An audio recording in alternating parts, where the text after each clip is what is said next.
അപ്പോൾ ഏകദേശം ഒരു ഫ്ലോർ തീർന്നിരിക്കുകയാണ് കേട്ടോ. എല്ലാത്തിലും റണ്ണർ ഇട്ടു. ചെറിയൊരു ചേഞ്ച് ഉണ്ട്. പുറത്തായതുകൊണ്ട് ഇത് ലൈറ്റ് ഗേജ് ആണ് കേട്ടോ, കുറച്ചും കൂടി സ്ട്രോങ് ആണിത്. അകത്ത് ഫുള്ള് റണ്ണറാണ്, പുറത്തത്തെ ചുമരായതുകൊണ്ട് ലൈറ്റ് ഗേജാണ് കൊടുത്തേക്കണേ. ഫുള്ള് വെച്ച് കഴിഞ്ഞു. ഫ്രെയിമിൻ്റെ പരിപാടി കഴിഞ്ഞു കേട്ടോ. അപ്പോൾ ഫുള്ളും ഇതാണ് റണ്ണർ, സോറി ഇതാണ് സ്റ്റാർട്ട്. ഇത് 100ൻ്റെ സ്റ്റാർട്ട് ഇട്ടോ. ഇവിടെ മില്ലിമീറ്ററിലാണ് ഇവർ അളവ് പറയുക, അതായത് 10 സെൻറ്റിമീറ്ററിൻ്റെ വീതി, അപ്പം 100ൻ്റെ സ്റ്റാർട്ട് എന്ന് പറയും.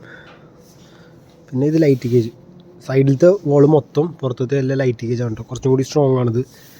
പിന്നെ അകത്ത് ഫുള്ളും സ്റ്റാർട്ടാണ് കൊടുത്തേക്കണേ. ഫ്രെയിം അടിച്ച് കഴിഞ്ഞ് ഒരു ദിവസം കൊണ്ട് കഴിഞ്ഞിട്ടോ ഫുൾ പരിപാടി. പിന്നെ അടുത്തത് ഇനിയിപ്പോൾ പുറത്തുനിന്ന് ബോർഡ് അടിക്കും, പുറത്തുനിന്നുള്ള ബോർഡ് അടിക്കും. എന്നിട്ട് ഇതിൽ ഫൈബർ ഗ്ലാസറിൻ്റെ വീഡിയോ നിങ്ങൾ കണ്ടിട്ടുണ്ടാവും, ഒരു മഞ്ഞ കളർ സ്പോഞ്ച് ബോൾസാണ് അത്. ഇതിനകത്ത് ഇടും ഒരു സൈഡ് അടിച്ചിട്ട്, എന്നിട്ട് അതിൻ്റെ മുകളിലേക്കാണ് ഇതിൻ്റെ അകത്തുനിന്ന് അടിക്കണേ അടുത്ത ബോർഡ് ഉള്ളിൽ നിന്നുള്ളത്.